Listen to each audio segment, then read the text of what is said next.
Bonjour mesdames et messieurs et bienvenue dans cette nouvelle vidéo. J'espère que vous allez bien et j'espère que vous êtes contents de me revoir. Moi je suis très contente de vous proposer ce sujet-là aujourd'hui qui est, je trouve, vraiment hyper intéressant. Aujourd'hui on va parler de sexualité. Je vais devoir censurer énormément de mots. Auditivement ça va peut-être être un peu dérangeant de temps en temps, mais il est important si je veux que ma vidéo puisse être publiée que je censure un max de mots. Parce que oui, on va parler de sexualité dans son ensemble, on va essayer de rentrer dans les détails, de comprendre, on va faire une histoire de la sexualité, de comprendre d'où les choses viennent. J'aimerais vous parler en fait de ce que pour moi représente l'acte militantisme de la sexualité, particulièrement chez les femmes, ou en tout cas chez les minorités. Et pour commencer sur ce sujet-là, j'aimerais vous partager une définition pour qu'on soit tous d'accord sur ce dont on va aborder aujourd'hui dans son ensemble. Donc je vais vous donner la définition de Wikipédia sur ce qu'est la sexualité. La sexualité humaine est selon l'OMS un aspect central de l'être humain tout au long de la vie et comprend le sexe, les identités et les rôles socialement associés au genre. L'orientation sexuelle, l'érotisme, le désir sexuel, le plaisir, l'intimité et l'amour, et la reproduction. Donc la sexualité est vécue et exprimée sous forme de pensée, de fantasmes, de désirs, de croyances, d'attitudes, de valeurs, de comportements, de pratiques, de rôles et de relations. Si la sexualité peut inclure tous ces aspects, tous ne sont pas toujours exprimés ou expérimentés.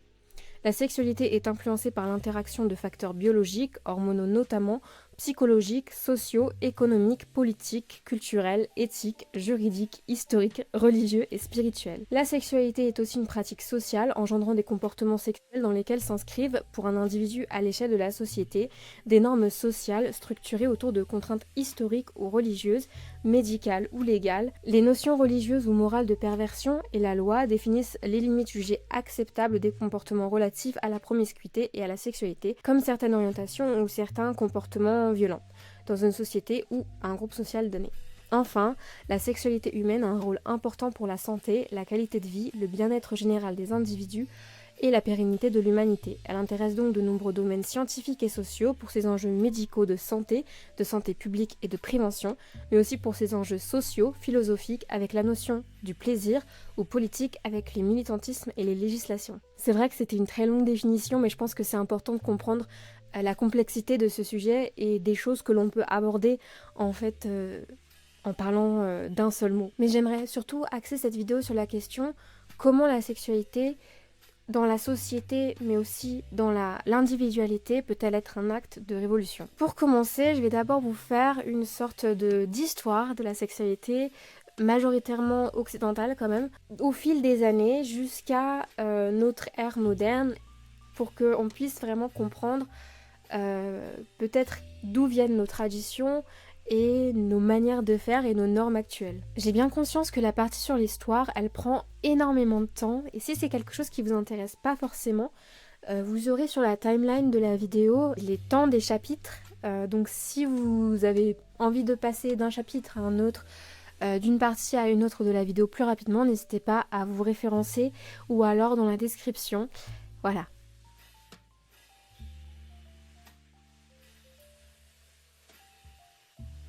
Avant de commencer, je trouve qu'il est vraiment important de rappeler qu'il faudra tout au long de cette vidéo et tout au long surtout de la partie historique, garder en tête que les sociétés et les pratiques anciennes ou antiques ou qui viennent d'avant ne peuvent être associés à la nôtre. C'est-à-dire qu'il y a des concepts que nous avons dans notre société qui sont totalement absents d'autres sociétés, ou alors des choses que nous on fait actuellement qui peuvent paraître complètement fous. Il faut bien comprendre que ce que nous on penserait être des choses mauvaises à ne pas reproduire et vraiment inacceptables à nos yeux, eux ne le conscientiseraient pas de la sorte. Pour eux c'était normal, il n'y avait rien de problématique à faire ça, et donc c'est important de garder ça en tête.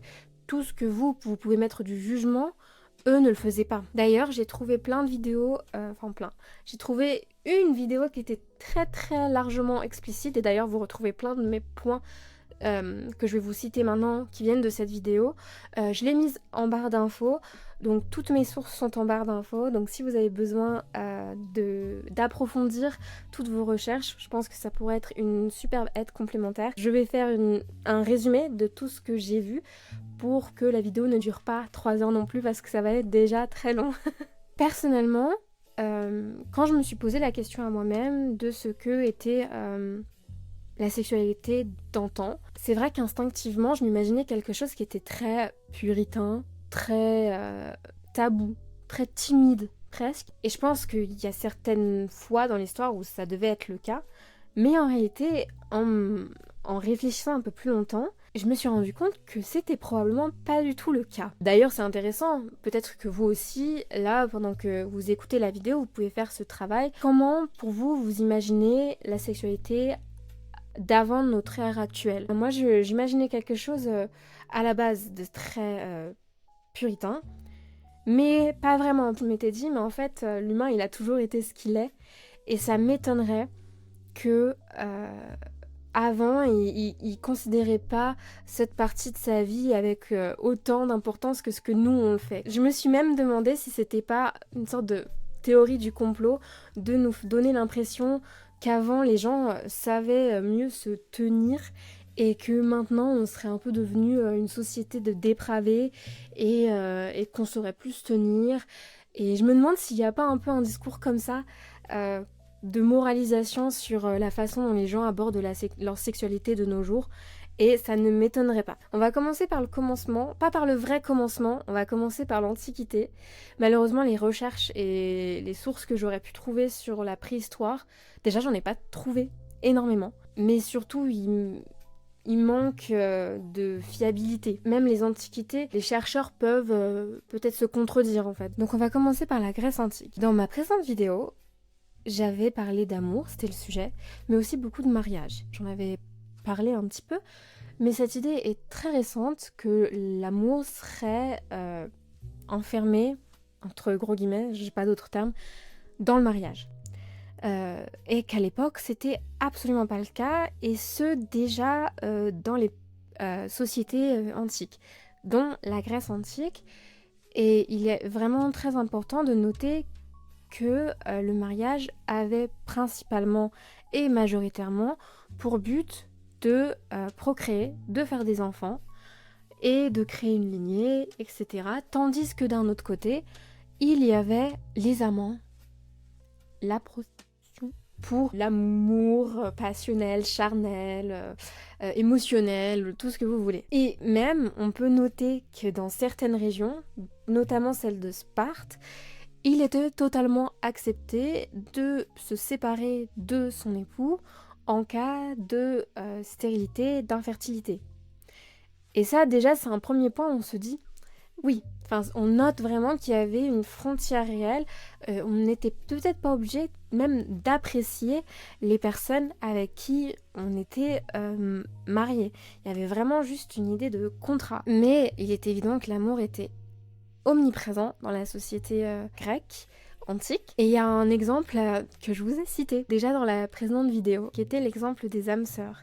J'étais absolument pas allée plus loin dans les détails, mais en fait cette idée elle est introduite dans le banquet de Platon par Aristophane. Donc je vais vous faire une explication un peu plus détaillée cette fois-ci, parce que je trouve qu'en vrai l'histoire est très rigolote. Et on le verra tout au long des histoires, mais souvent la religion, que ce soit la mythologie grecque, la religion chrétienne, peu importe laquelle, elle va jouer un grand rôle, un rôle hyper important dans ensuite les pratiques et la vision de la sexualité de l'époque.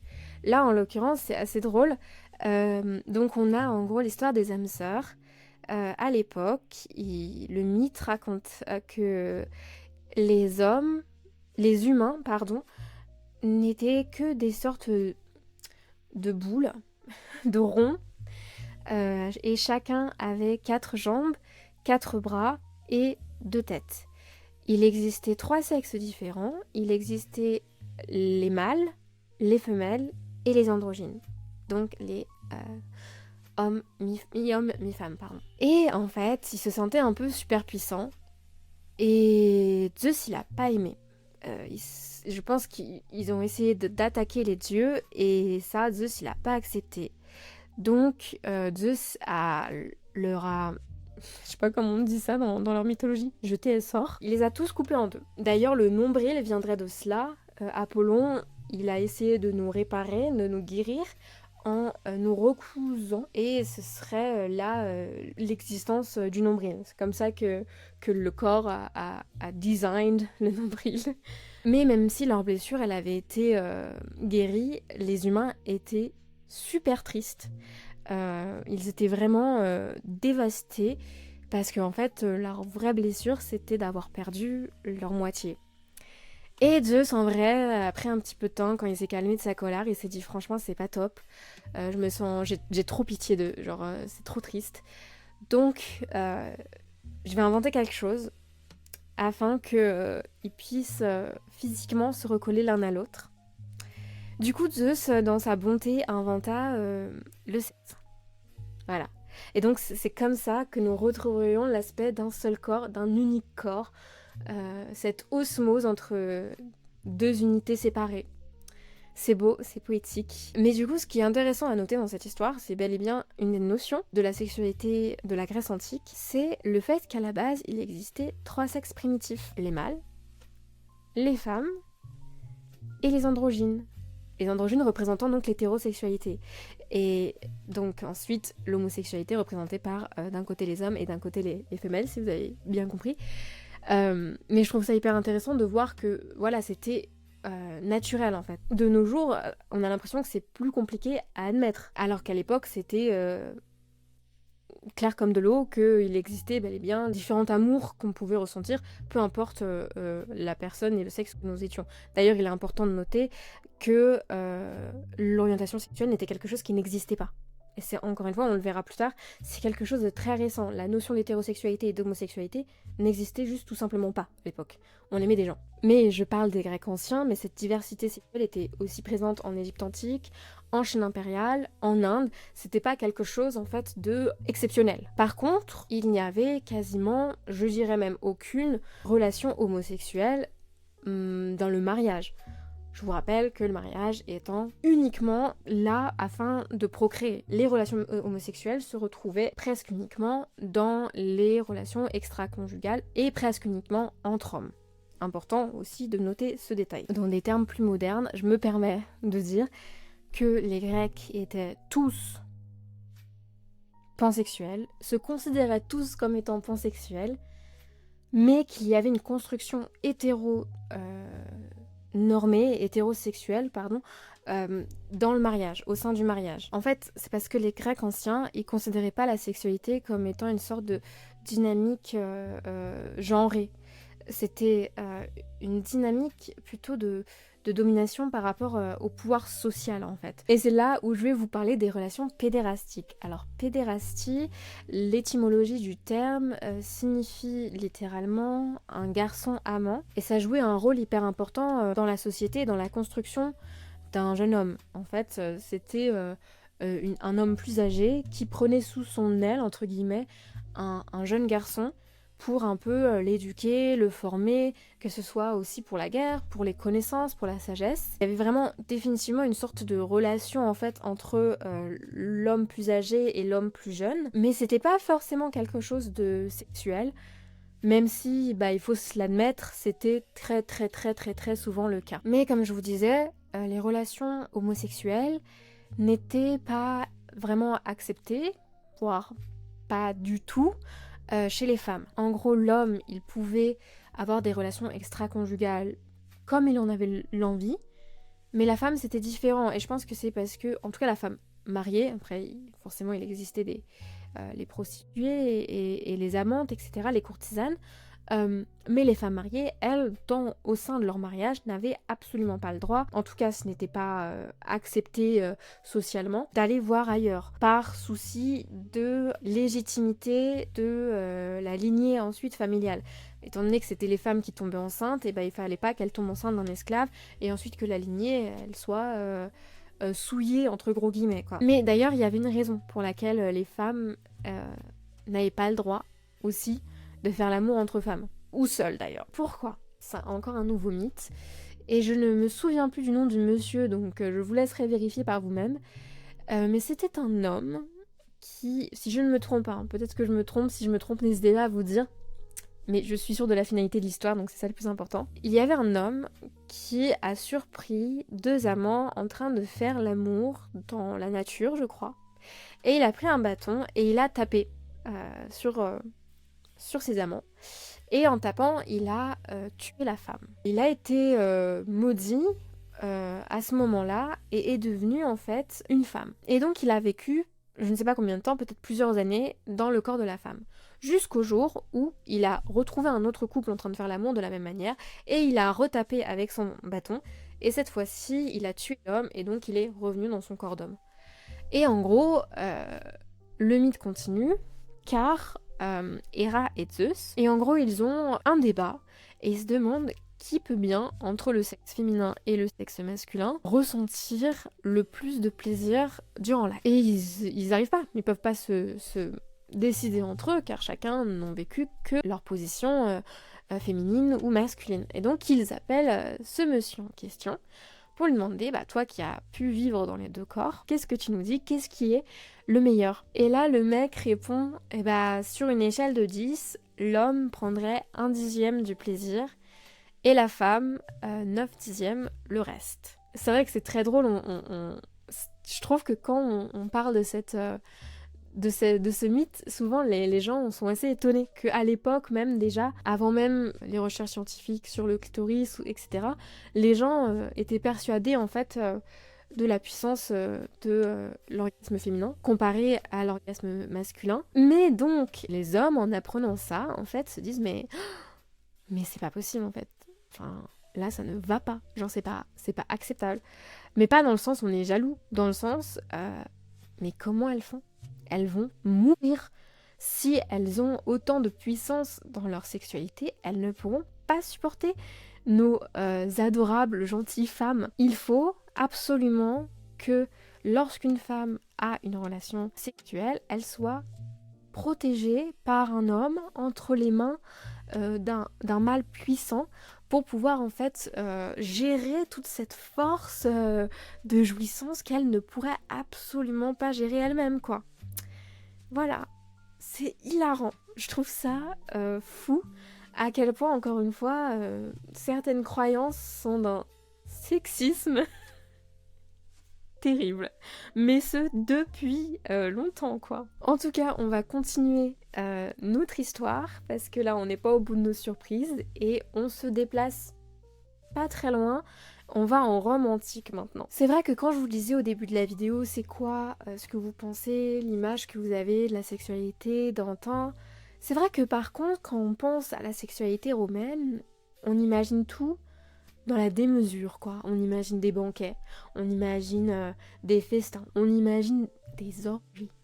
Non mais en fait, on se dit qu'ils étaient toujours dans l'excès, les Romains. Factuellement, c'était un peu le cas, sauf que à l'époque, il n'y avait rien d'obscène dans ça. C'était normal. D'ailleurs, l'historienne Virginie Giraud écrit que, je vous cite, l'obscénité sous la forme d'images ou de mots pouvait revêtir des sens bien différents dans l'Antiquité. Ce qui est perçu comme obscène aujourd'hui pouvait alors avoir une valeur prophylactique ou cathartique, c'est-à-dire qui soigne les maladies, qui prévient le mal, qui empêche les pulsions. À l'époque, les Romains, il n'y avait rien du tout de tabou dans la sexualité.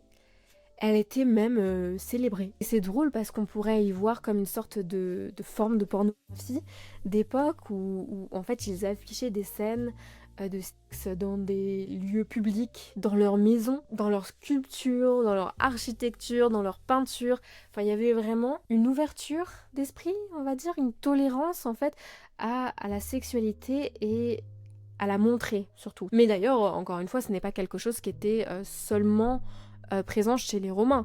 Encore une fois, on le retrouve dans d'autres sociétés, comme je vous l'avais précisé précédemment. On peut penser aux livres asiatiques, vous savez, les livres qu'on a en tête, et puis même le Kama Sutra en fait, qui est, on peut clairement rapprocher ça. Il y avait vraiment une sorte d'appréciation, je dirais, de la sexualité à l'époque et du plaisir Il y avait quand même une grande notion de plaisir, et surtout chez les Romains. Cependant, quand on parle de la sexualité en Rome antique, il est vraiment important de garder en tête sa fonction fondamentalement inégalitaire. On n'avait pas du tout, et on n'expérimentait pas du tout la sexualité de la même manière quand on était citoyen de quand on était esclave. Et c'est un peu en fait la même chose qu'en Grèce antique, où le mariage avait pour but la procréation. Donc pour être très très très cru, les citoyens romains performaient le coït vaginal sur leur épouse citoyenne romaine, et plutôt la pénétration anale et orale avec les prostituées. Il y avait vraiment une réelle séparatisation de la pratique. Tout le monde ne faisait pas les mêmes pratiques sexuelles en fonction de leur statut. C'était très normé, enfin c'était très catégorisé. C'était hyper important que chacun reste dans sa catégorie. L'homme pouvait vraiment aller voir ailleurs comme il en avait envie, c'était mis en place, c'était totalement accepté. Mais encore une fois, pour une question de lignée pure, la femme, elle, était cantonnée à son rôle, soit d'épouse citoyenne, et à côté on avait des esclaves. Le dominant de la société était aussi le dominant de la sexualité. Et on considérait toujours une relation avec un dominant qui domine un dominé.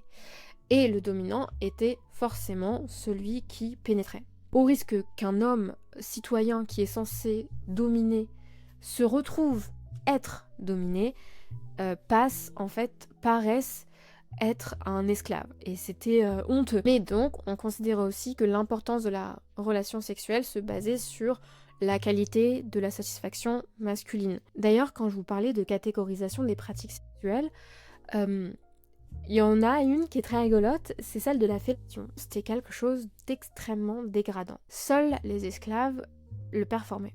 Une épouse citoyenne ne pouvait et ne devait s'abaisser à un tel acte.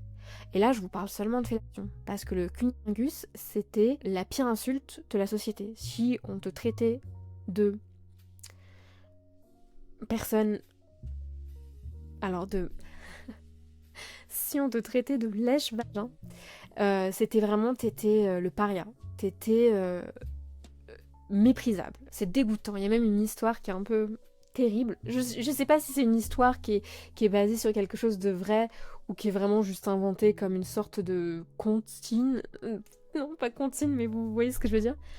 Mais c'était l'histoire d'une femme de maison qui s'était offert un esclave et qui en fait le forçait chaque matin à lui performer un cunnilingus, et que chaque matin, après sa pratique, le monsieur, le serviteur, l'esclave allait pour se faire vomir, tellement ça le dégoûtait d'avoir fait ce qu'il venait de faire.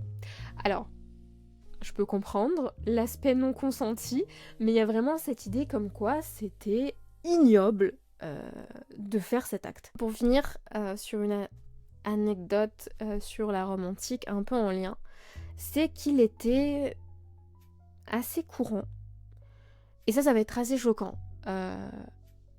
Aux yeux de notre société, c'est vraiment quelque chose qu'on ne pourrait pas admettre possible, mais les femmes, les citoyennes mariées, pouvaient, selon leur richesse, s'offrir un esclave mâle, le castrer, pour ensuite pouvoir en profiter comme jouet sexuel, sans avoir de risque de tomber enceinte. Maintenant, j'aimerais qu'on s'éloigne un tout petit peu de l'Europe occidentale, pour qu'on aille plutôt en Asie, et plus précisément en Inde. En Inde, la sexualité était extrêmement sacralisée. C'était très important dans leur religion, et pratiqué de manière très religieuse surtout. Pour vous mettre un petit peu dans l'idée de ce que c'était, je vais vous citer un article de Elodie Garamond, qui donc parle de la sexualité, mais plutôt dans le prisme du yoga. Dans la théorie yogique, chacun porte en soi un souffle vital qu'on appelle le prana, qui circule dans le corps grâce à la Kundalini, une énergie puissante qui distribue le prana dans tout le corps. La Kundalini est souvent symbolisée par un serpent qui monte le long des canaux énergétiques traversant nos chakras pour les mettre en route. Ces chakras, terme sanskrit qui signifie littéralement roue, sont au nombre de 7 dans le corps et vont chacun alimenter énergétiquement une fonction vitale et organique.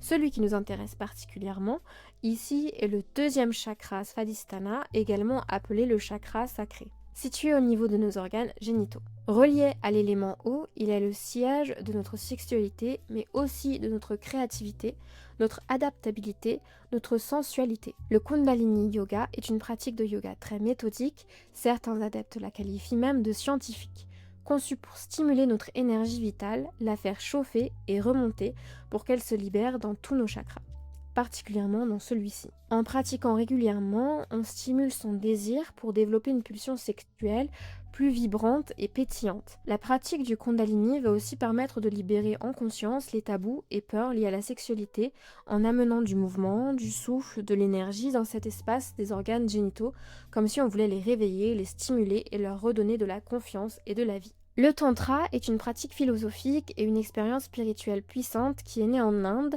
mais qui a inspiré tous les philosophes orientaux, dont le Kundalini Yoga, basé sur un ensemble de textes sanskrits vieux d'environ 5000 ans. Le Tantra peut se traduire dans son étymologie par la chaîne d'un tissu, dont on a dérivé sa signification première, ce qui étend la connaissance. Il existe aujourd'hui de nombreuses formes de tantrisme très différentes en fonction des régions et des traditions religieuses, bouddhiste, hindou, shivaïte, vishnouite, japonais, chinois. Un des buts originels du tantra est de mettre fin à la polarité masculin-féminin, car l'homme et la femme, incarnés dans des corps différents, vivent l'expérience de la séparation. Grâce au tantra, l'énergie va pouvoir circuler en permettant au contraire de s'unir et de fusionner. L'énergie féminine Shakti, la femme sacrée, celle qui féconde, et Shiva, la masculine. Je suis absolument consciente que ce texte est écrit et se base sur un prisme, sur une vision très occidentale et très moderne, probablement trop, de la vision du yoga et de ce qu'elle est réellement chez les peuples de l'Inde, surtout à cette époque. Mais j'ai quand même voulu vous proposer ce texte parce que je pense qu'il peut permettre de donner une vision générale de leurs croyances et de la manière dont ils pratiquaient leur sexualité et comment ils vivaient leur sexualité de manière hautement énergétique et spirituelle. Parce qu'il y avait vraiment un certain respect de la pratique comme celle d'un rite. Donc traditionnellement, dans la religion hindoue, il existe une polarité, une opposition homme versus femme. Mais en fait qui n'a rien de celle qu'on pourrait imaginer d'une domination, mais qui est beaucoup plus celle d'une complémentarité. On affirmait que l'union divine sexuelle n'était accessible que si ces deux oppositions se rencontraient et se mélangeaient. Pour autant, il fallait quand même que les deux partenaires aient un certain level de connaissance et de sagesse spirituelle. Autrement, ils ne pouvaient pas atteindre cette sexualité divine, et on parlait même d'avoir la chance de pouvoir vivre une expérience, l'expérience de l'absolu. Mais il est vraiment très important de garder en tête que les hindous ne pratiquaient pas leur sexualité dans un but de jouissance et de plaisir. C'était pas du tout ce qui était recherché. Enfin, pas vraiment. C'était vraiment plus une sorte de dépassement de soi. Il visait comme une sorte de transcendance et, je cite, une pulsion à laquelle on ne cède pas, mais une force que l'on domine. Et donc le karma tantrique, s'il était pratiqué comme il le fallait, permettait de se libérer du système de réincarnation de l'âme individuelle qui fait partie d'un des dogmes de leurs croyances religieuses, qui est peut-être un des plus connus. Et je voulais vous citer cet exemple parce que je trouve que c'est hyper intéressant de voir à quel point le terme sexualité en fait peut revêtir un sens absolument différent et surtout une pratique absolument différente en fonction de la culture et de l'époque dans laquelle elle était pratiquée, et que rien n'est vraiment fixe et rien n'est...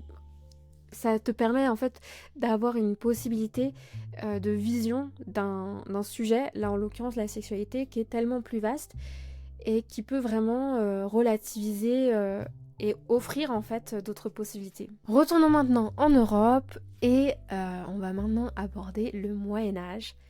Et oui, on n'en est qu'à là. C'est vrai que le Moyen-Âge, quand on y pense, c'est quand même la période, en l'occurrence, qui était un peu vue comme sombre, puritaine, très tabou, très le sexe, non non non quoi. Mais il est vrai qu'en réalité c'est bien plus complexe que ça. En l'occurrence, le sexe, l'activité sexuelle basique, primitive j'ai envie de dire, hein, est absolument acceptée par l'Église et elle est même encouragée. Mais uniquement dans le but de faire des enfants. Tout ce qui sera en dehors de cette ambition est absolument banni. Voilà, non. Le sexe, c'est les bébés. Et il n'y a rien d'autre. Avec l'avènement du christianisme, la chair est dorénavant condamnée. Le mariage est absolument réglementé. Et l'Église régit la grande généralité de la société à cette époque-là. Si on repense à d'autres époques comme celle de la Grèce antique, avec la pédérastie, par exemple, l'acte est progressivement considéré comme un péché, et d'ailleurs c'est quelque chose que nous avons gardé dans notre société. C'est dorénavant traité comme quelque chose d'absolument immoral et absolument pas produire. Mais ça ne concerne pas seulement l'acte de la pédérastie, ça concerne une amplitude d'autres choses. Je cite. Obnubilée par la création, l'Église instaure une frontière entre les pratiques à visée reproductive et les autres. Les premières sont souhaitables et toutes les autres sont taxées de sodomie. Alors, c'est très intéressant d'ailleurs parce que beaucoup d'entre nous utilisent le terme sodomie sans vraiment savoir d'où il vient et sans vraiment savoir ce qu'il signifie. Pour vous faire une petite étymologie très rapide de ce terme, en gros la sodomie ne représente pas seulement la pénétration anale, même si c'est la signification que nous lui avons donnée de nos jours. La sodomie vient du nom Sodomée, qui était une ville palestinienne dans la Bible que Dieu avait brûlée. En tout cas, Dieu avait lâché sa colère sur cette ville car elle était tout simplement remplie de dépravés, de pécheurs et de personnes absolument horribles. Et donc, il est important de comprendre que quand on utilise le terme sodomie, il y a quand même, je trouve que c'est intéressant de le savoir et d'être au courant quand on l'utilise, que finalement c'est un terme très religieux, très moralisateur et qui porte une sorte de vision de péché sur la personne à laquelle, sur l'acte qu'on qualifie de la sorte. Parce qu'en l'occurrence, ce terme-là, comme je disais, ne représente absolument pas que la pénétration anale. Ça évoque aussi la pénétration orale, l'homosexualité et toute pratique en fait qu'on aurait jugée contre-productive. À l'époque, c'est l'Église qui régit absolument tout. Que ce soit les positions acceptées, les pratiques interdites, ou même encore les jours où c'était possible de faire l'amour. Parce que, en l'occurrence, le mercredi et le vendredi, c'était interdit, ou en tout cas annoncé comme tel. Est-ce que les gens le respectaient ou pas, ça c'est... On ne le saura jamais, mais en tout cas il était interdit de faire l'amour les jours de deuil, donc qui étaient le mercredi et le jeudi. Mais aussi le dimanche, on devait aller à l'église, donc c'était pas le meilleur des jours. Et donc on se disait que le samedi c'était aussi pas mal de jeûner, de s'abstenir de tout acte, pour se préparer au dimanche.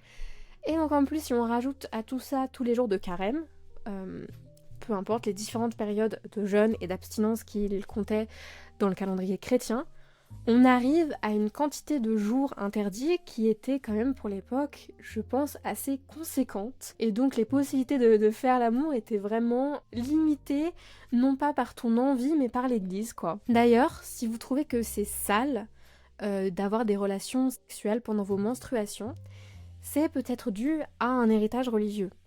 En l'occurrence, dans la Bible, et je ne sais pas si c'est aussi dans d'autres textes religieux monothéistes, je sais que ça provient de la Torah, donc aussi dans la religion juive, il est considéré qu'une femme menstruée est une femme absolument impure.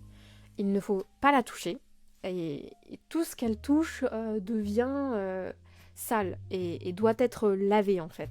Donc alors, avoir des relations sexuelles, encore moins. Donc voilà, si jamais vous vous êtes dit un jour que, outre le souci pratique, que c'était sale de faire ça pendant les menstruations, eh bien peut-être que ça vient de là. En ce qui concerne l'homosexualité, il est intéressant de noter que pour une fois, les hommes étaient bien plus sévèrement punis par l'Église que les femmes. Pourquoi ? Parce qu'on considérait qu'un homme fautait doublement.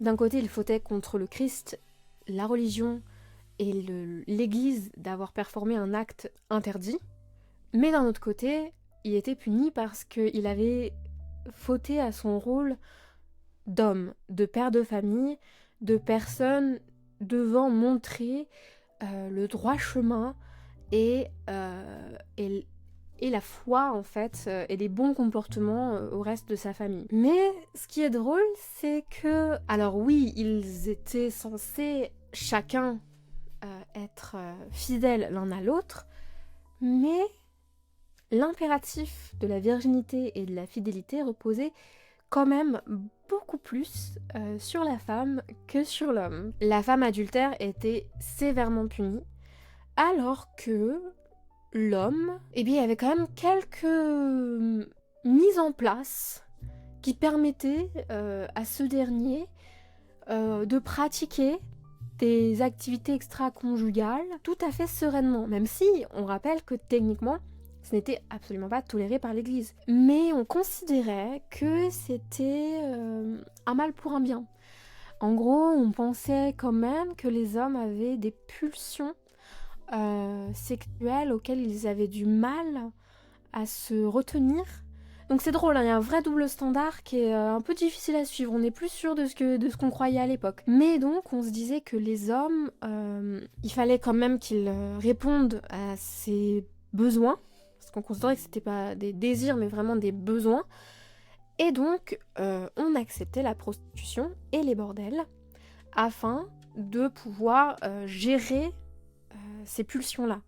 Et on trouvait ça beaucoup plus souhaitable, beaucoup plus acceptable qu'un homme ait des relations extra-conjugales, ou qu'un homme non marié même, ait des relations avec des femmes prostituées qui donc étaient par conséquent déjà souillées et déjà promises à l'enfer, qu'une jeune fille vierge ou alors qu'une femme mariée et droite. Le double standard à son paroxysme, c'est génial. Mais du coup, c'est intéressant parce que ça permet de montrer que malgré tous les interdits que l'Église mettait dans la sexualité des gens de l'époque, les gens trouvaient toujours un moyen en fait de se réapproprier une sorte de liberté, et ça se retrouve aussi par exemple dans des littératures ou des œuvres d'art qui étaient codées ou cachées. De même que pour d'autres sociétés antiques, comme on a vu avec la Grèce antique et la Rome antique, la sexualité n'était de nouveau pas vécue de la même manière pour toutes les parties de la société. Donc là, j'y parlais beaucoup des paysans, mais il y avait aussi donc la noblesse et le clergé.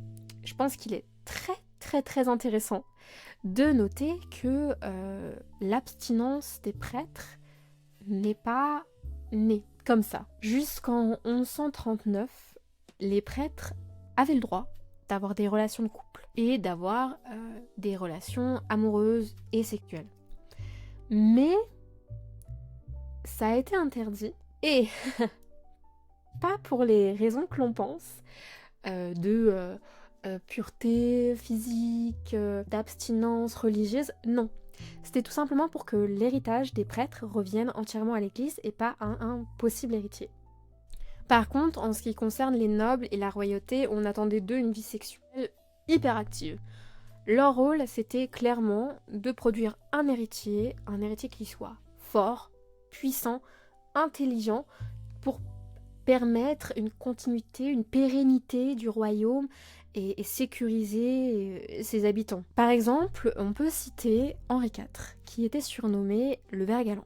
D'ailleurs, il existe une petite place à Paris, le Square Vert Galant, qui est donc à l'image de ce roi, et qui se situe juste à côté du Pont-Neuf. C'est un endroit hyper cool, j'y vais très régulièrement, et j'avais d'ailleurs déjà appris cette anecdote à ce moment-là, il y a quelques années, et du coup j'étais retombée dessus et je trouve ça toujours très drôle. Donc il était surnommé le Vert Galant au vu de ses nombreuses relations très prolifiques et d'une sexualité qu'on jugeait vivace et vraiment presque exceptionnelle, hein. Pour ne vous citer qu'une seule chose, il a eu une dizaine d'enfants légitimes, mais une trentaine d'enfants illégitimes recensés. Là, à l'époque, c'était quand même assez étonnant pour l'époque, on le dénote que c'était quelqu'un de très sulfureux, mais ça reste que c'est énorme, 40 enfants, au cours d'une vie qui était probablement pas forcément très longue, je ne sais pas combien de temps. Alors regardons, il a vécu 63 ans.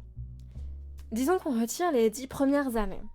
Et disons qu'on retire les 10 dernières années, parce que bon, on va pas se mentir, 60 ans c'était quand même assez vieux à l'époque, et on va peut-être partir du principe que la qualité de son sperme n'était plus aussi bonne qu'avant, donc probablement qu'il produisait beaucoup moins.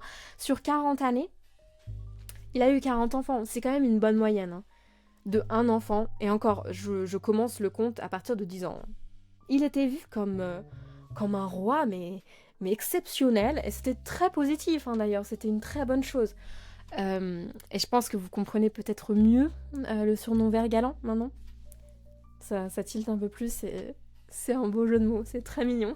Outre les exploits de Henri IV, il faut quand même noter que la sexualité des rois et des reines, donc, était très orchestrée, très ritualisée. Il y avait quelque chose de très superficiel, il y avait très peu de place à l'intimité et à l'authenticité. En fait, souvent les premières fois et avant qu'ils aient des enfants, toutes leurs relations sexuelles étaient presque telles des spectacles en fait. Les gens assistaient à leurs ébats pour être sûrs, peut-être d'une part au premier acte de la virginité, mais bon, ça je crois que c'était vérifié en amont, mais pour être sûr de l'efficacité de l'acte en fait.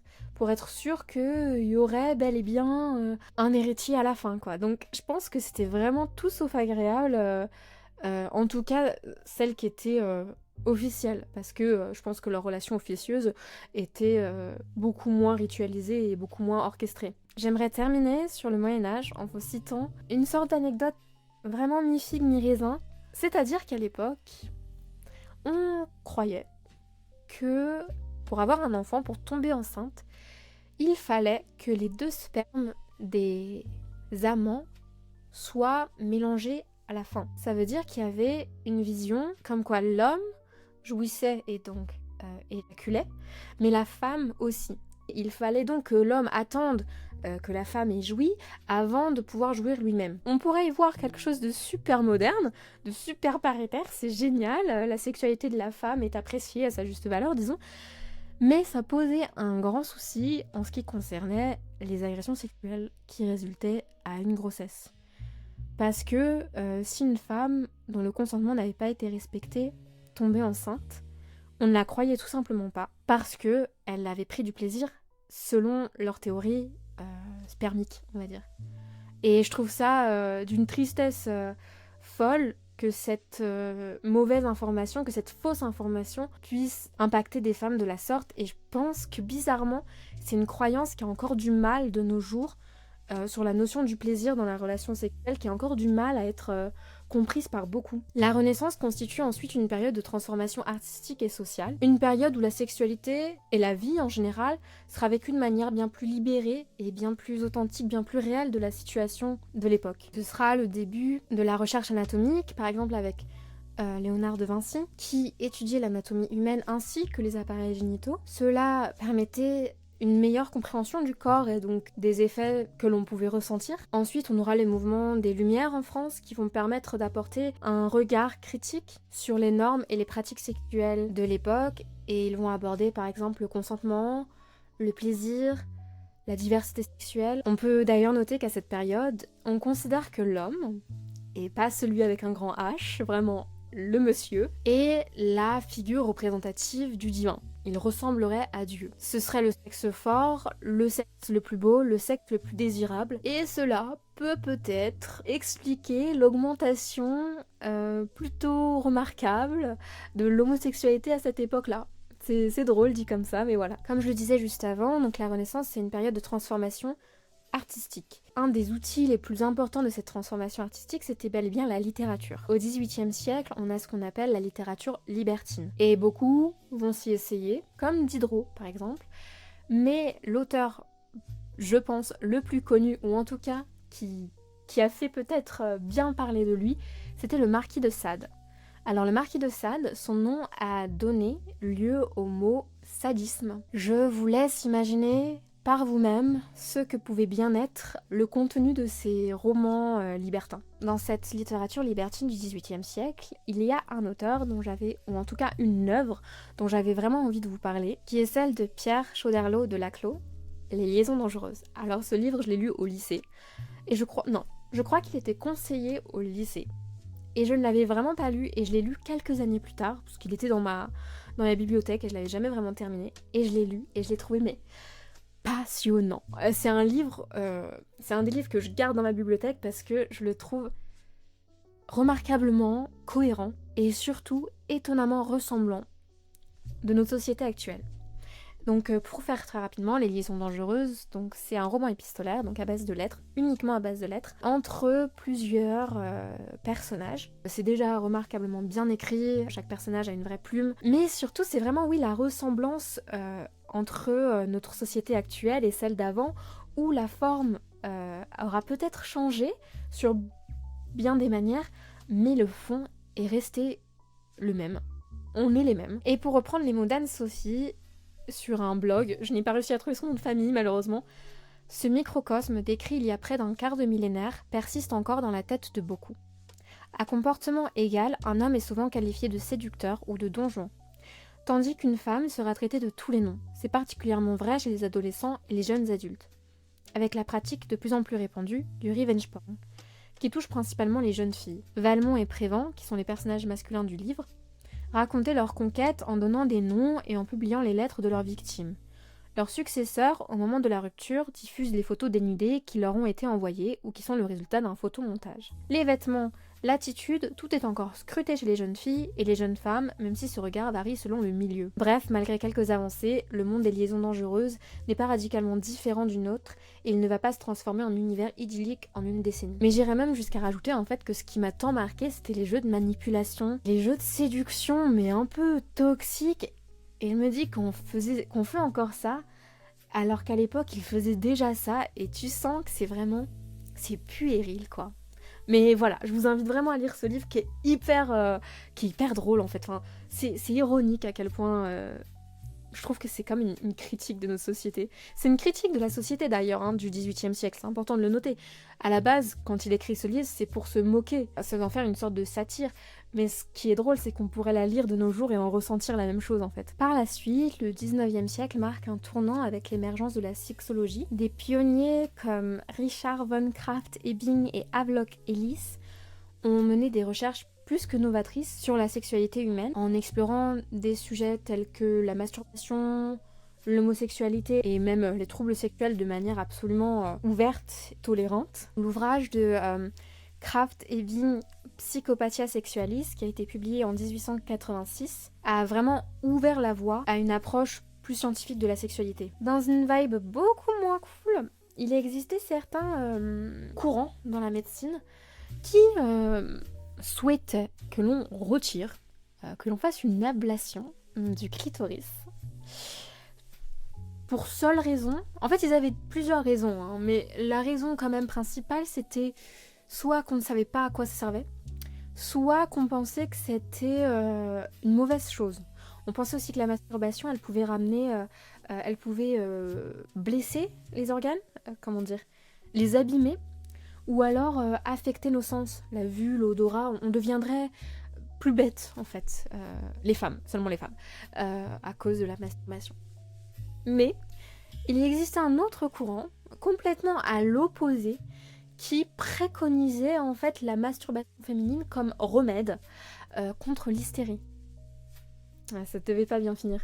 Parce que donc à l'époque, on pensait que les femmes étaient atteintes d'hystérie. Alors je ne sais pas quels étaient les critères pour croire ça. Alors de nos jours, ça a été complètement debunk, je sais pas comment dire en français.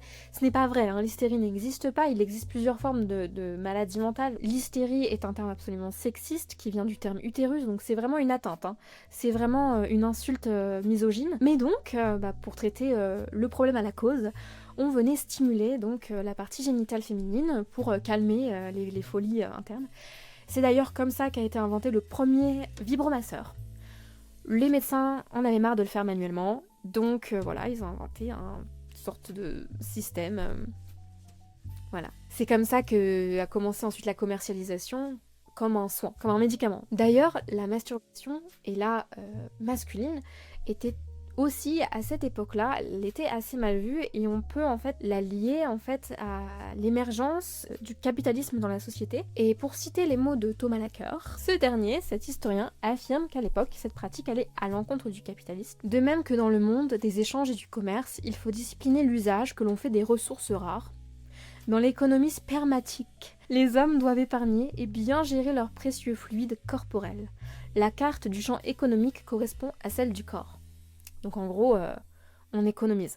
Société de productivité, société capitaliste. C'est un concept.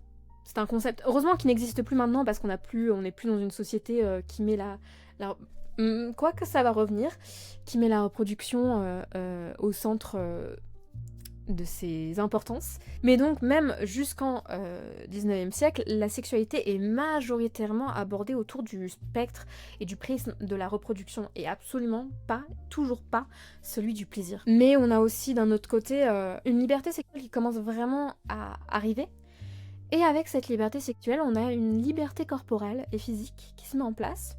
Et je trouvais ça intéressant de vous parler du FKK allemand, donc qui signifie Freie Körperkultur, qui se traduit en étant la culture du corps libre. Et donc un mouvement qui est né dans les années 20 et qui a ensuite été assez populaire durant le régime autoritaire de la RDA, donc dans l'Allemagne de l'Est, donc sous le régime soviétique. Le FKK a repris une sorte de popularité grandissante et c'était une sorte de révolution un peu particulière de résistance en fait. On est libre de notre corps, donc on est libre mentalement et voilà.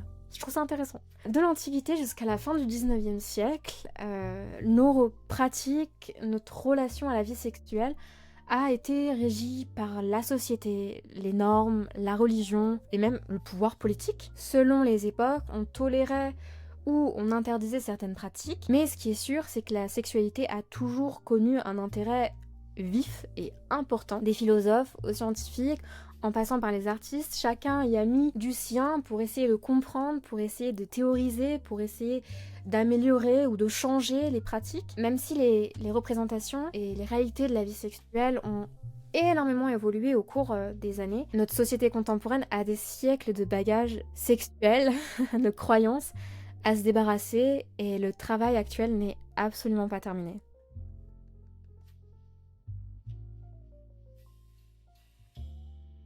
Maintenant qu'on a terminé notre frise chronologique très très longue, on va pouvoir comprendre et expliquer comment on en est arrivé là.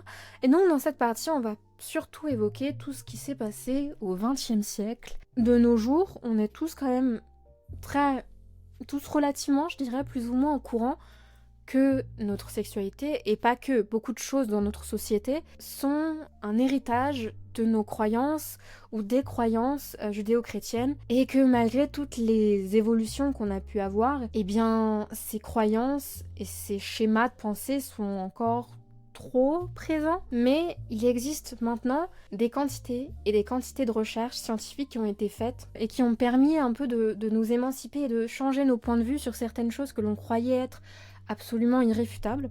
Comme par exemple, il a été fait une recherche sur l'homosexualité qui a permis de comprendre que l'homosexualité n'était en fait absolument pas génétique, ce qui a permis de contrecarrer la croyance tenace qui pensait que c'était une maladie en fait. Au contraire, cette étude elle a montré que l'homosexualité elle advenait en raison... L'homosexualité ou l'hétérosexualité d'ailleurs, advient en fait dans un contexte personnel, dans un contexte familial et dans un contexte socioculturel. On apprend une sexualité. Comme je vous l'avais dit précédemment, l'idée comme quoi l'orientation sexuelle est quelque chose qui est fixe et vraiment très récent, tout comme l'orientation de genre par exemple. Ça ne veut pas dire que ça n'existait pas, mais le fait que c'était un sujet est très récent. En l'occurrence, ce n'est qu'en 1798 que le philosophe Wilhelm von Humboldt va écrire un texte qui va permettre de différencier les caractéristiques féminines des caractéristiques masculines. Et le biologiste Heinz-Jürgen Voss affirme, et je cite, que c'était étroitement lié à l'importance du capitalisme. Il fallait établir clairement qui pouvait être exploité, comment et dans quelles conditions. Par exemple, peut-on payer moins les femmes que les hommes ? Donc c'est hyper intéressant de se dire que ces rôles de genre, alors il existait forcément des rôles associé aux femmes et aux hommes bien avant que Wilhelm von Humboldt écrive ce texte, mais la caractérisation spécifique de ce à quoi un homme ressemble et de ce à quoi une femme ressemble, qu'on peut avoir maintenant de nos jours, par exemple le rose pour les filles, le bleu pour les garçons, ça n'existait pas en fait avant le XVIIIe siècle. C'est quelque chose de très récent et donc c'est très lié au capitalisme. À qui on vend quoi, à qui on permet quoi. Et je pense que ça permet en fait d'avoir une sorte de recul sur tout ce qu'on pensait être naturel et qui en fait est juste le fruit de siècles à penser d'une certaine manière. On peut aussi citer le fait que le terme, rien que le mot hétérosexualité et homosexualité, il est inventé qu'en 1860. Il est inventé par l'écrivain Karl Maria Kertbeny. Ce dernier se considérait lui-même en fait comme homosexuel et il a décidé de créer ces termes afin de pouvoir donner plus de droits. Il espérait par la nomination donner une sorte de légitimité. On donne un nom à quelque chose qui existe et donc on respecte l'existence de cette chose. Et en fait, malheureusement, c'est absolument pas ce qui s'est passé. La nomination, au contraire, a permis une stigmatisation. D'un côté, on avait l'hétérosexualité et de l'autre, on avait l'homosexualité. D'un côté, on avait la normalité, de l'autre, on avait la pathologie. C'est super triste, je me dis, le mec, il s'est dit, c'est super, je fais un truc qui va permettre d'avancer ma communauté, on va dire, et au final, ça l'a juste transformé en minorité. D'autres choses qui sont très récentes, donc, c'est seulement à la fin du 19e siècle que le couple commence et que le mariage commence à être basé sur l'amour des deux personnes. Donc, quelque chose qui est choisi par le biais d'un sentiment et d'une attirance amoureuse, romantique. Et c'est là qu'on voit qu'en fait, les notions de couple et ce genre de notions, elles changent constamment. Et par exemple, de nos jours, le couple, qu'est-ce qui commence à changer ? Par exemple, on a le début de la notion du trouble qui commence à faire part dans notre société occidentale. Donc le trouble étant, au cas où je le rappelle, les relations romantiques entre 3 personnes. Et le polyamour, par exemple, qui sont des idées qui commencent à être prises en compte. Alors, je dirais pas qu'elles sont acceptées, mais qui commencent à être plus tolérées. Au XXe siècle, là, il y a une ascension fulgurante de la sexologie.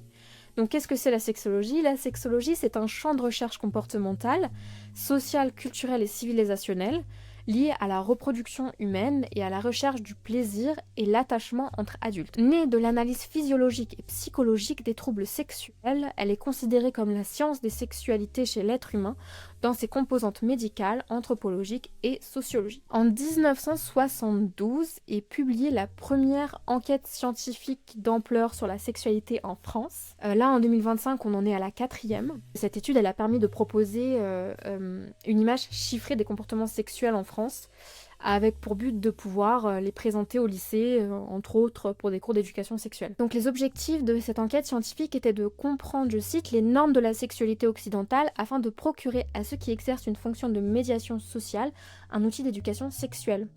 Et en fait, à l'époque, cette enquête, elle a fait un peu l'effet, j'ai pas envie de dire d'une bombe, mais un peu tellement le sujet était vraiment tabou encore à cette époque-là. Donc il y a eu la révolution sexuelle des années 70, mais donc avant, cette révolution a eu lieu dans un contexte très puritain, très tabou, où la sexualité était encore très considérée comme outil de reproduction et non comme outil de plaisir. Et entre autres choses, cette enquête, elle a permis de mettre en lumière un autre sujet qui était très polémique à l'époque et qui était celui de la contraception. En l'occurrence, grâce à ce nouvel outil, la relation et l'amour dans le couple n'étaient plus liés à la procréation, mais permettaient un accès en fait au plaisir. Mais pour autant, dans les années 70, la pilule, elle connaît absolument pas le succès qu'elle a aujourd'hui.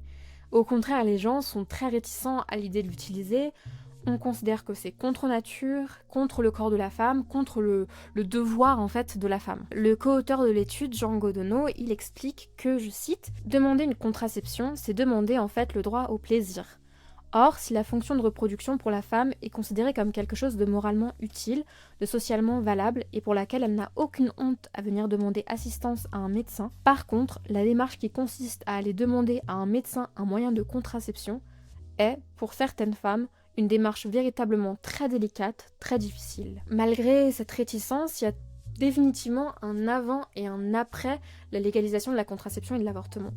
la loi New Worth de 1967, autorisant la contraception orale, a permis de libérer les femmes d'une crainte de grossesse non volontaire, ce qui a permis de dissocier le rapport procréatif au rapport récréatif. Et c'est là qu'on parle de la révolution sexuelle des années 60-70 que je vous avais un petit peu déjà évoqué dans la vidéo précédente sur l'amour. Cette révolution, elle permet de bousculer les idéaux judéo-chrétiens, de bousculer les croyances en le patriarcat, d'amener une meilleure égalité entre les sexes et surtout une plus grande liberté sexuelle. Ensuite, après les années 70, on entre dans les années SIDA, des années 80, où là on aura une préconisation des rapports sexuels protégés avec l'utilisation du préservatif et une évolution dans la science et dans la santé sexuelle. Bon alors désolée pour le petit timelapse et le changement de cadre, ma caméra n'avait plus du tout de batterie donc il a fallu que on prenne une petite pause, des rushs et tout ça. Mais nous revoilà repartis. Selon l'OMS, la santé sexuelle est l'intégration des aspects somatiques, affectifs, intellectuels et sociaux de l'être sexué, de façon à parvenir à un enrichissement et un épanouissement de la personnalité humaine. Et en accompagnement de ça, on a aussi un développement de la psychanalyse et du développement psychosexuel. Mais en écho à cette définition, le désir sociétal, qui est largement véhiculé par les médias, tend vers une obligation, plus qu'une invitation en fait, à être parfaitement en santé, que ce soit la santé mentale, la santé physique ou la santé sexuelle. Et je pense que c'est drôle parce qu'on amorce un petit peu cette société de la performance dans laquelle on vit actuellement. Et donc en parlant de ça, je pense que c'est judicieux d'aborder la pornographie. J'ai envie de vous citer qu'un seul chiffre. En France, la première exposition à la pornographie en moyenne se déroule à l'âge de 11 ans. Pour faire une brève histoire, les premiers films, donc tels qu'on les connaît, ils ont d'abord été produits en Suède lors des mouvements révolutionnaires des étudiants des années 68. Ils vont être très très rapidement restreints et limités, majoritairement par les gouvernements conservateurs, qui verront vraiment une sorte de délinquance comme une déviance, en fait, un trop-plein de liberté sexuelle qu'il faudrait contenir. Et donc toutes ces lois, en fait, ont eu pour but de compliquer la production de ces films. Et par exemple, l'impossibilité de les faire visionner au cinéma ou alors devant un certain public. Je vais pas forcément aller plus loin sur ce sujet parce que c'est tellement immense et c'est tellement important dans notre société, enfin ça a pris une place tellement omniprésente dans notre société qu'on pourrait en faire une vidéo entière. Mais c'est vrai que c'est drôle de se dire que c'est passé d'une sorte de forme, je vais pas dire artistique, mais une forme de libération sexuelle à une des plus grosses économies mondiales qui existent actuellement. Outre le porno, on a aussi l'évolution en ce qui concerne les sextoys, donc les jouets sexuels. Alors depuis l'invention du vibromasseur pour soigner les folies féminines, on a évolué vers d'autres types de technologies bien plus marketables, on va dire, je sais pas comment dire, de par exemple la création du Rabbit, qui était le premier qui avait pour but la stimulation externe du clitoris. Ensuite, on a eu la technologie un peu novatrice et révolutionnaire des womanizers. Et enfin, de nos jours, on arrive sur un level de poupées sexuelles qui existe. Alors j'ai fait un tour sur un site de poupées sexuelles, qui donc est absolument légal. Enfin, évidemment, il faut être âgé d'un certain âge pour pouvoir faire ce genre d'achat. Et même, je pense, se balader sur ce genre de site, même s'il y a très peu de vérifications, bien sûr. Mais c'est vrai que quand je suis allée dessus, c'était un peu un... Alors, c'est pas choquant, parce que si, mais c'est pas exactement... Enfin, c'est pas étonnant, on n'est pas étonné de tomber sur des choses comme ça, on se dit bien que des choses comme ça existent. Mais bon, si vous avez l'âge pour avoir accès à ce genre de contenu, écoutez, je sais pas si je vous invite à aller voir ce qui se propose, parce que, en fait, je vous invite pas, hein, mais c'est vraiment... Surtout quand on est une femme, c'est vraiment perturbant. C'est malaisant. Je suis désolée, j'ai dit que je voulais critiquer personne dans cette vidéo, mais là, je trouve ça compliqué. Passons à autre chose. Je vous parlais de l'évolution de la technologie, et ça se passe aussi avec les réseaux sociaux et Internet.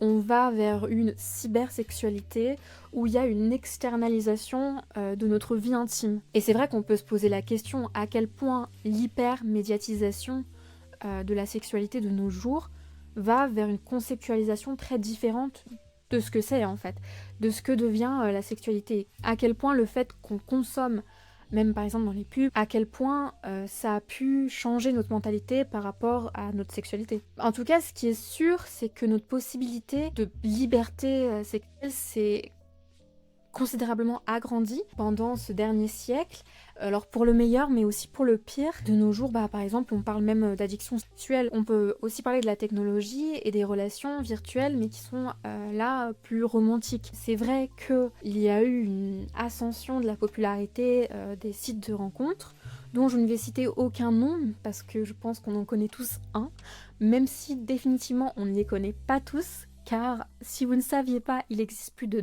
2000 sites de rencontres uniquement en France. Ainsi, le couple y voit une manière différente de se rencontrer, de s'aborder, de se créer, qui l'éloigne de plus en plus du cadre classique du mariage. En plus de ça, il faut rajouter le fait que la femme devient de plus en plus socialement égale à l'homme. Cette évolution dans l'égalité des sexes, elle impacte énormément le couple, et donc on passe d'une domination hiérarchique de pouvoir avec l'homme qui est le maître de la maison et la femme qui est là pour servir l'homme, à quelque chose d'un peu plus complémentaire. Enfin ça c'est l'idéal, même si je trouve que quand on voit encore les relations actuelles, forcément hein, ça change de l'individu à l'individu, mais comme j'en avais parlé dans la vidéo précédente, on reste sur quelque chose d'assez finalement traditionnel. Mais malheureusement, malgré tous ces changements, les représentations sexuelles de l'homme et de la femme restent quand même assez traditionnelles, toujours maintenant, avec un dominant et un dominé, le dominant étant le pénétrant. Mais je trouve qu'il y a quelque chose de très important dans notre société actuelle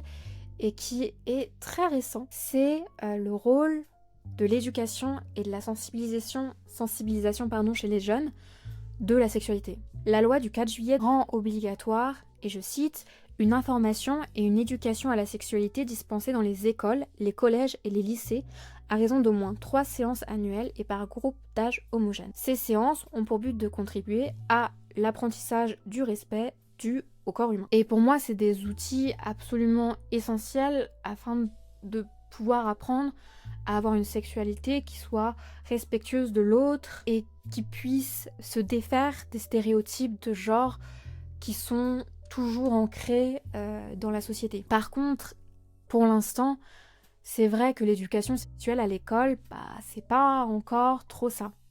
Je trouve que moi, quand j'étais au lycée, déjà je me souviens très peu de mes cours du collège en matière d'orientation sexuelle, enfin pas d'orientation mais d'éducation sexuelle. Au lycée on en a un peu plus parlé mais c'était souvent sous le prisme de la reproduction, des organes, de l'anatomie, on parlait beaucoup de MST et j'ose dire que moi c'était déjà plus évolué parce qu'on parlait un peu du cycle de la femme mais encore une fois seulement sous le prisme de la reproduction. À quel moment la femme reproduit et à quel moment la femme ne peut pas reproduire. À aucun moment on n'a pu parler, je sais pas, de SPM, de même de plaisir tout simplement dans la sexualité. Même par rapport au consentement, je trouve qu'on parle, à mon époque en tout cas, qui date d'il y a pas très longtemps en soi, hein. En tout cas que ce n'était pas suffisamment développé sur une sexualité, comment apprendre à avoir une sexualité qui nous plaise. Mais malheureusement, en l'occurrence, comme je vous l'ai dit, c'est plus difficile à dire, enfin c'est plus facile pardon à dire qu'à faire, et encore plus parce que cette loi du 4 juillet 2001 n'est pas respectée. Pas suffisamment en tout cas. En moyenne, à la fin de leur scolarité, je vous cite des chiffres, les jeunes n'auront suivi que 2,7 séances d'éducation sur les 21 prévues entre le collège et le lycée. Et 7 jeunes femmes sur 10 déclarent que la notion de consentement n'a pas été abordée durant leur scolarité. Le souci aussi, c'est que cette démarche en fait d'éducation à la sexualité, elle est réfrénée par certains partis politiques, certains groupes de gens très conservateurs. Je peux citer par exemple Mathieu Darnaud, qui est le président du groupe LR, donc les Républicains au Sénat, et qui alerte des programmes d'éducation sexuelle, car selon lui, je cite, il ferait la belle part à l'idéologie woke.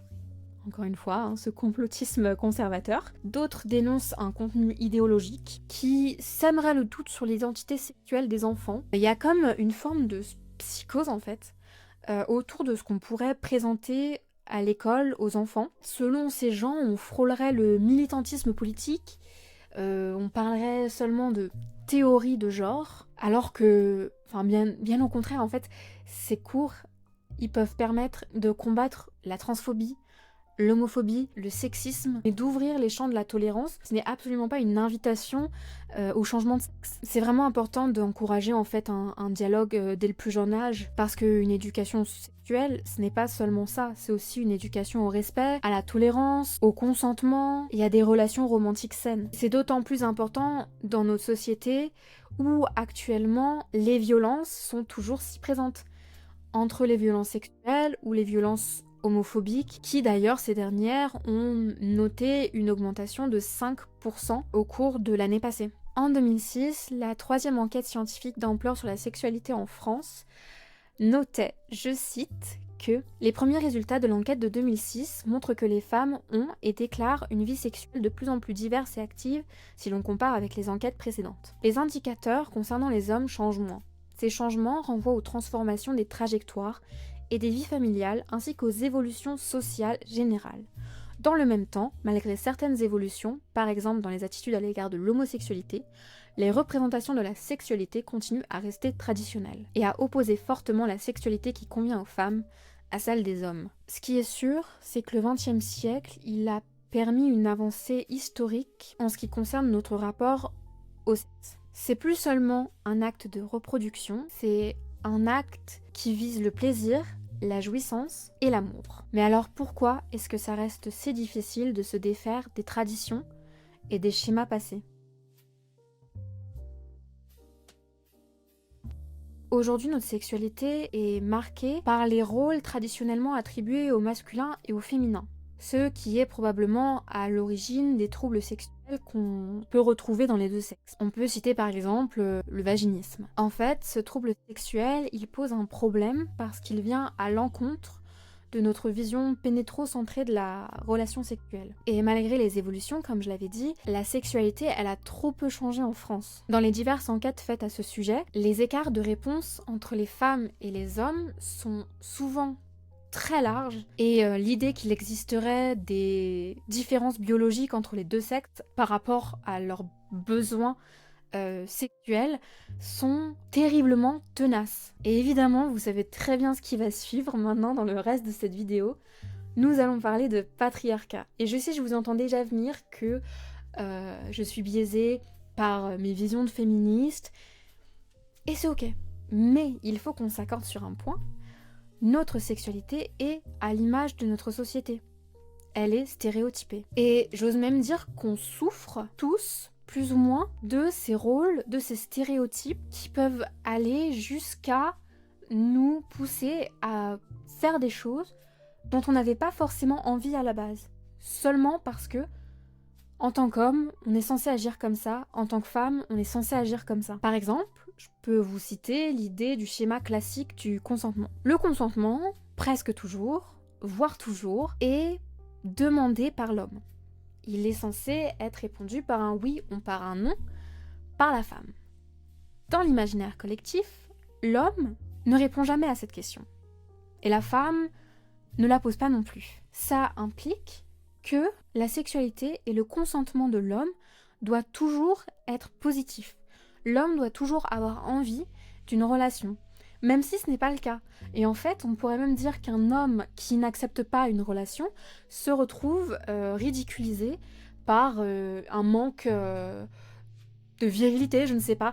Mais c'est très important de se rendre compte que le consentement doit venir des deux cas et que ces stéréotypes et ces rôles de genre nous empêchent. Et pourtant, l'homme devrait pouvoir être authentique dans ses relations, et on sait très bien d'ailleurs que les femmes ne sont pas les seules à simuler pendant un acte. Même si on peut se l'avouer, il y a quand même beaucoup de vrai dans ce cliché. Selon certaines statistiques, 70% des femmes n'ont pas d'orgasme vaginal. 7 femmes sur 10. Et pourtant, la pensée hétéronormative pénétrocentrée reste la principale et reste la dominante dans notre vision de la sexualité. Encore aujourd'hui, il y a une sorte de voile de mystère qui tourne autour du plaisir féminin, comme quoi ce serait le plus grand secret de l'humanité. Malheureusement, ces discriminations, elles vont plus loin. Par exemple, en ce qui concerne le confort intime. Alors j'ai fait ma petite enquête et j'ai demandé à mon copain, selon lui, quel est celui des deux sexes qui,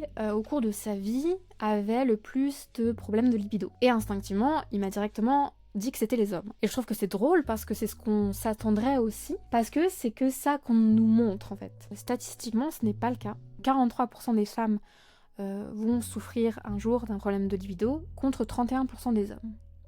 Pourtant, quand on voit les différentes propositions de traitements, de remèdes ou quoi que ce soit pour résoudre ce besoin, ce trouble de la libido, eh bien il existe plus d'une vingtaine de traitements chez les hommes. Il n'en existe aucun chez les femmes. Et on avait déjà un peu parlé des doubles standards plus tôt dans la vidéo, mais je pense qu'on va en parler d'autres qui sont très frustrants. Par exemple, la masturbation. Alors même si elle n'est pas forcément affichée au grand public, la masturbation masculine, elle est très souvent glorifiée, appréciée. En tout cas, elle est très globalement acceptée. Les garçons, ils se parlent de ça entre eux dès l'école, dès le collège, tu vois. Et c'est vu comme tout à fait normal. C'est la puberté naturelle, masculine. Par contre, chez les filles, c'est tabou. C'est sale, c'est même bizarre, et pire encore, elle pourrait te rendre nymphomane. Alors là, on rentre dans un terme, qu'il est très important de comprendre l'intensité de la misogynie derrière ce terme, et du double standard. Une femme qui va répondre à ses désirs sexuels, et qui va les vivre librement, elle sera considérée comme une nymphomane, comme une anomalie en fait. À côté, un homme qui va faire exactement les mêmes choses, il sera plutôt traité comme un champion. Vous voyez ce que je veux dire ou pas? Les attentes qu'on impose aux filles et aux jeunes femmes dans la société, elles sont tellement contradictoires. C'est quelque chose qui se situe entre la Vierge et la putain. On nous éduque et on nous demande d'être des filles bien, mais à la fois, tout ce qu'on voit dans la société, c'est une image du corps féminin qui est sexualisée et objectifiée. Ça en résulte au fait que c'est extrêmement difficile de comprendre sa position en tant que femme dans la société. Parce qu'en fait, assumer sa sexualité, assumer son corps, c'est prendre un risque, celui de ce qu'on appelle aujourd'hui le slut shaming. Alors ce terme a beau être très récent, en fait, fondamentalement, il est vieux comme le monde. Pour rappel, le slut shaming regroupe un ensemble d'attitudes individuelles ou collectives agressives envers les femmes, en raison de leur comportement sexuel réel ou supposé, c'est-à-dire sur leurs pratiques, leur nombre de partenaires, leurs vêtements provoquants, et j'en passe. Donc là, je vais vous citer l'article de Florence Laffut, Florence Ronvaux et Virginie Godet parlent très bien de ce phénomène. Le contrôle social sur la sexualité féminine n'a en effet rien de nouveau. Sans remonter jusqu'à la nuit des temps, on peut ainsi, par exemple, trouver dans la littérature, témoins des mentalités d'une époque, des sources non chrétiennes qui mettent en avant des personnages féminins dont la grande beauté, la sexualité et la liberté sont présentées comme étant à l'origine de nombreux maux et conflits entre les hommes. Ainsi, dans la mythologie grecque, tandis que Pandore, la première femme célèbre pour sa beauté et son intelligence, a plongé l'humanité dans une vie de douleur, Hélène de Troie, présentée comme étant la plus belle femme du monde, inspiratrice de nombreuses passions, est à l'origine d'une guerre longue de 10 années. Pour l'auteur Ruby Blondel, qui étudie la mythologie grecque avec des lunettes de genre, il ne fait aucun doute que nous nous trouvons d'ores et déjà dans ces deux cas face à une forme de slut-shaming. Une femme trop belle et au tempérament fort qui transgresse les normes sexuelles d'une société patriarcale ne peut être source que de graves ennuis. La même auteure, se référant à la littérature française du XIXe siècle, fait un parallèle avec le personnage de Nana. Chez Zola, la beauté et la liberté de cette dernière étant à l'origine de la chute et de la ruine de nombreux hommes, et pour finir de la sienne. Les exemples sont nombreux, dans les textes religieux, littéraires ou dans l'histoire, qui illustrent la constance dans le temps et l'espace de cette volonté de contrôle extérieur sur le corps et la sexualité des femmes. De tout temps, un double standard s'est ainsi appliqué à la sexualité des femmes et des hommes. La liberté sexuelle des femmes étant perçue comme dégradante et étant, de manière plus ou moins visible, réprimée. La lutte pour l'autonomie et la reconnaissance des droits des femmes dans le contrôle de leur corps et de leur sexualité a été le combat des féministes des années 60-70. Lutte qui a permis notamment le développement et l'accès à la contraception et à l'avortement. Mais l'actualité n'a de cesse de nous rappeler combien cette liberté reste pour beaucoup problématique, voire inacceptable, et combien les droits grappillés grâce aux luttes passées sont loin d'être définitivement acquis. Pourquoi? Je me pose la question. Est-ce qu'on prive encore les femmes au plaisir. Je suis désolée, il y aura beaucoup de citations là, mais je trouve que les mots qui ont été mis et leur travail méritent lumière. Donc je vais vous citer un autre article qui est passionnant, qui vient de la revue Engagé Mouvement. Il est un peu long, mais faut s'accrocher parce qu'il vaut le coup. Aux origines du projet de révolution sexuelle et de libération sexuelle revendiqué dans les années 60 et 70, il s'agissait de s'émanciper de rapports de domination, de normes familiales, patriarcale, phallocrate, associée à la domination capitaliste qui bridait la sexualité. Si le capitalisme est toujours là, et si les projets alternatifs radicaux ont du plomb dans l'aile, il serait difficile de nier que la sexualité, ses normes et ses pratiques, a connu depuis les années 60, à défaut d'une révolution, de profonds changements. Pratique et vécu, construction sociale et représentation, désigne une sexualité moins rigoureusement contrainte par les institutions et les normes. La sexualité s'est émancipée de la conjugalité, de la procréation, de l'amour. Des comportements auparavant confinés à la marginalité ou à la clandestinité se sont généralisés. Évolution lisible dans le renouvellement, perceptible depuis quelques années, des représentations de la sexualité par certaines œuvres d'art. Le privé, l'intime s'y expose en public, rompant avec la misogynie et la violence à l'encontre des femmes qui prévalent jusqu'ici dans l'art occidental. Chez Catherine Millet, avec son livre La vie sexuelle de Catherine M., une femme exhibe sa sexualité et cela est une œuvre d'art. Elle a de multiples partenaires, dissocie d'emblée sexe et amour et décrit sa pratique de la masturbation comme un élément significatif de sa vie sexuelle. Virginie Despentes et son livre Bête-moi montre des femmes actives et violentes avec l'ambition de subvertir en l'inversant le modèle dominant. Patrice Chéreau, avec Intimité, donne à voir la naissance d'une dépendance masculine face à un désir féminin dissocié de l'amour. Mais cette libéralisation a aussi signifié accession de la sexualité au rang de produit de consommation, apparition d'un marché libre du sexe, ce qui ne permet pas forcément l'émancipation revendiquée par rapport à l'oppressante société patriarcale, ni l'affaiblissement des rapports de domination, mais simplement leur déplacement. En somme, il y a bien eu un éclatement des normes, au sens où les représentations désignent désormais majoritairement la sexualité comme liée à la satisfaction d'un désir, comme l'accomplissement d'une expérience, et où il n'y a plus d'exclusivité de la forme dominante de la sexualité. L'existence de plusieurs autres modèles est admise, mais le nombre de ces modèles est limité, et leur légitimité demeure compatible socialement et moralement avec l'hétérosexualité à domination masculine. Permanence de l'homophobie en dépit d'une visibilité accrue de l'homosexualité, principalement masculine. Permanence enfin des violences commises à l'encontre des femmes, comme si étant libérées, elles devaient être disponibles, encore bien peu dénoncées et sanctionnées. Il est clair en d'autres termes que la libération sexuelle a largement préservé le modèle de l'hétérosexualité à domination masculine. Faut-il alors se féliciter de ce que rien n'est plus comme avant ? Ou doit-on constater avec amertume que la libération n'aura réellement émancipé que les hommes blancs, hétérosexuels, issus des classes aisées ? Le féminisme a en grande partie contribué à libérer la sexualité de ses anciennes contraintes. On lui doit aussi d'avoir pris conscience de ce que le personnel, le privé, et notamment le corps et la sexualité, aussi comportent des enjeux politiques et véhiculent des rapports de domination. Que les identités sexuelles sont construites socialement, qu'elles peuvent donc être déconstruites, et qu'aucune nature n'apporte de légitimation biologique à quelque modèle de sexualité que ce soit. Il a, en somme, apporté les fondements d'une délégitimation de la domination du modèle de sexualité hétéro polarisé sur le masculin. Pourquoi il est important que les femmes prennent conscience de leur situation ? Je pense que cette sous-éducation, je dirais même cet assombrissement volontaire de l'éducation des femmes sur leur corps et leur sexualité, renforce en fait cette domination voulue, cette hiérarchie de pouvoir entre l'homme et la femme, plutôt que l'homme a sur la femme. Même si les mouvements féministes ont permis de changer les normes, surtout en ce qui concerne le consentement et les crimes sexuels, il est important d'aller au-delà de ces sujets-là. En l'occurrence, il existe encore une quantité trop importante dans le monde de femmes qui ne sont absolument pas au courant de leur anatomie génitale, de leur cycle hormonal, ou même qui n'ont jamais regardé leur vulve ou simplement une vulve. Ça peut paraître anodin encore une fois comme ça, mais est-ce que vous vous imaginez un mec dans cette société qui n'aurait jamais regardé ses testicules de sa vie ? Est-ce que vous en connaissez un ? Non mais si vous en connaissez un, c'est... comment on dit ? C'est l'exception. Voilà, l'exception qui confirme la règle en tout cas. C'est hyper important qu'on puisse créer en fait un espace dans lequel les femmes se sentent en confiance, se sentent en sécurité pour pouvoir justement se questionner, être curieuse, pouvoir poser des questions, pouvoir apprendre sur leur sexualité. Surtout, je trouve, ces dernières années, on en parle vraiment de plus en plus de manière totalement acceptée, totalement normalisée.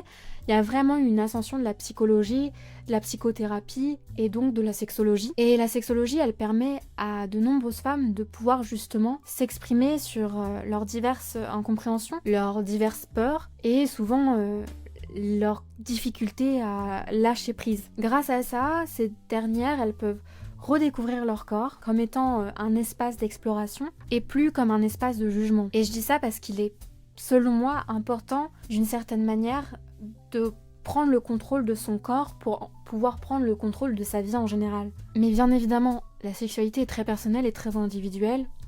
Et quand je vous raconte tout ça, mon but n'est pas de forcer qui que ce soit à avoir des relations qu'elle ne souhaiterait pas avoir. Et encore une fois, je le fais sous le prisme du féminisme, mais je pense que beaucoup de minorités peuvent se reconnaître dans ce que je suis en train de dire sur l'importance de pouvoir prendre le contrôle sur son corps, sur son identité, sur sa personne. Mais c'est vrai que j'utilise l'exemple des femmes, et parce que déjà j'en suis une, mais aussi parce que dès qu'on imagine ce contexte-là, ces pensées-là venant d'un homme, ça paraît directement impensable. Saugrenu, c'est ridicule, ça n'existe pas en fait dans cette société. Il est important que les femmes se sentent en contrôle, se sentent en sécurité. Ça passe par la connaissance de soi, de ce que l'on veut, de ce que l'on accepte et de ce que l'on n'accepte pas. Sans ça, on peut finir par jouer un rôle et pire, on peut finir par s'exposer à des dangers.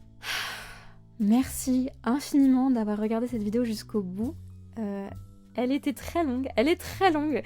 Mais je trouve qu'elle est très importante et c'est une vidéo qui peut vraiment servir, je pense, pour comprendre certaines choses. En tout cas, moi, je l'ai trouvée passionnante à faire. Si vous êtes arrivé jusqu'à cette partie de la vidéo, je vous demande, s'il vous plaît, de me laisser un commentaire pour me dire ce que vous en avez pensé. Si vous avez appris des choses, si vous avez trouvé ça intéressant, si vous partagez ou ne partagez pas un avis, justement, ça m'intéresserait beaucoup. Encore une fois, j'ai mis tous les liens dans la description. Donc si vous avez envie de complémenter ces recherches, n'hésitez pas, ils sont tous disponibles. En tout cas, j'espère que cette vidéo vous aura autant plu qu'à moi et je vous souhaite une très agréable journée. Merci beaucoup. Bisous.